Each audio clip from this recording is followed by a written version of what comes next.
নফল ইবাদতের মধ্যে একটা গুরুত্বপূর্ণ নফল ইবাদত আছে আওয়াবিনের নামাজ। এই ব্যাপারে হাদিসে এসেছে عن أبي هريرة رضي الله تعالى عنه قال قال رسول الله صلى الله عليه وسلم من صلى بعد المغرب 6 ركعات لم يتكلم فيما بينهن بسوء أذن له بعبادة 12 سنة رواه الترمذي। তিরমিজি শরীফে 435 নম্বর জয়ীফ হাদিস।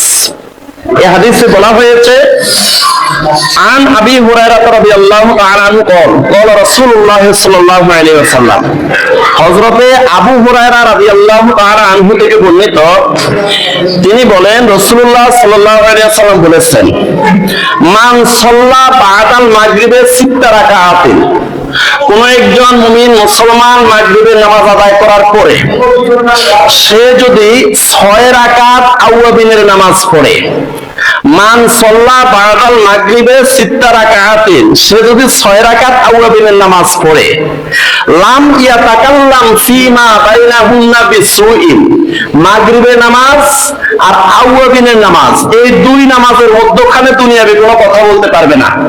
লাম ইয়াতাকাল্লাম ফিমা বাইনাহুন্না বিসুইন, দুনিয়াবি কোনো কথা বলতে পারবে না। মাগরিবের নামাজ আদায় করেছে, এরপরে আওয়াবিনের নামাজ পড়েছে, দুই নামাজের মধ্যখানে কোনো কথা বলতে পারবে না। লাম ইয়াতাকাল্লাম ফিমা বাইনাহুন্না বিসুইন উযিল্লা লাহু বিইবাদাতি 12 সানাতান, আল্লাহ রাব্বুল আলামিন ওই আওয়াবিন নামাজ পড়ুয়া ব্যক্তির আমলনামার মধ্যে 12 বছরের কবুলি ইবাদতের সওয়াব লিখে দিবেন। সুবহানাল্লাহ।